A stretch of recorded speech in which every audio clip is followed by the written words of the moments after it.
We begin on Capitol Hill, where Democrats are ushering in the party's next generation of House leadership. And Congressman Hakeem Jeffries will lead the charge. The Democrat from New York will replace outgoing House Speaker Nancy Pelosi as the party's top lawmaker in the House. He'll take over at the start of the next session of Congress in January. Representative Jeffries says House Democrats are the party that represents, according to him, all Americans. He promises to continue to get things done in Washington moving forward. We look forward to finding opportunities to partner with the other side of the aisle and work with them whenever possible. But we will also push back against extremism whenever necessary. CBS News congressional correspondent Scott MacFarlane joins us now from Capitol Hill. Welcome, Scott. I understand you are actually still in the room where Congressman Jeffries was speaking. And today's vote really is a new era of Democratic leadership in the House. I'm wondering if you can tell us more about your assessment of Jeffries' remarks for how he plans to lead the party.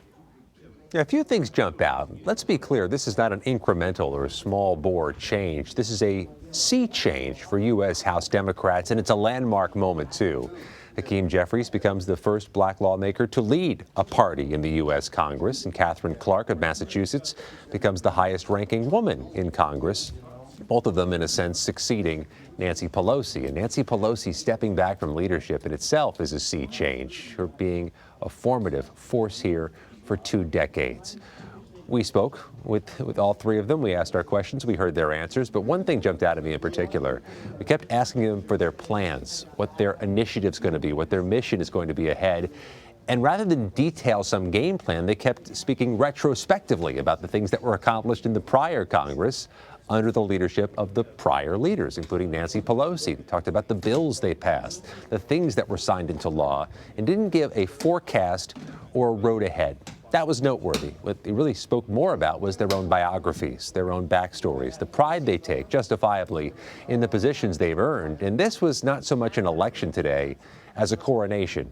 Each was running for his or her post unopposed. The secret was out before the votes began who was going to be standing at the podium today, and there they were.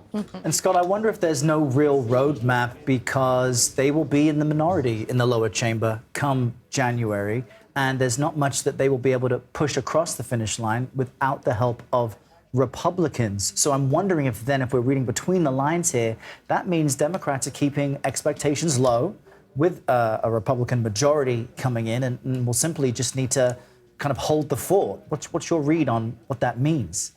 That's spot on, Errol. I mean, it's hard to develop a roadmap when you're not in charge, when you don't control the agenda, the legislative calendar, or the committees. It's also, though, easier to keep unanimity, to remain one, because as the minority party, your mission is clear. It is to oppose changes you don't support by the majority party. But we're going to see not just examples today, but examples in the first few months of the Republican House majority in 2023, where there needs to be a coalition of Democratic and Republican votes to get certain things passed. There'll have to be an open line of communication and some working relationship between Hakeem Jeffries and Republican leader Kevin McCarthy. And when asked what overtures Jeffries was making today, didn't really directly answer about what communication lines he's opened with Leader McCarthy, saying only that there will be a working relationship if and when the Democrats see a need of the American people served by a piece of legislation. But we'll see such a need today with this rail labor legislation, which just passed the U.S. House just before Hakeem Jeffries took the podium, where you saw a few dozen Republicans join Democrats, and you saw a few Democrats split off. You had a unique bipartisan coalition. We'll have to see a few more of those next Congress. Yeah. Speaking of that rail deal, it's now headed to the Senate, passing in the House, as you mentioned. When do we expect the Senate's going to take it up? And is there any uncertainty about its future? Soon, and it's going to have to be soon, in part because the deadline is sitting there, an ominous deadline of a potential labor dispute and a walkout that would deeply impact the U.S. economy. So this is going to happen in short order in the U.S. Senate. We expect a lot of people to speak about it and move on it beginning tomorrow. The future, well, it's both clear and unclear, Lana. Let's be honest. They can't let this happen. They have to avert a strike.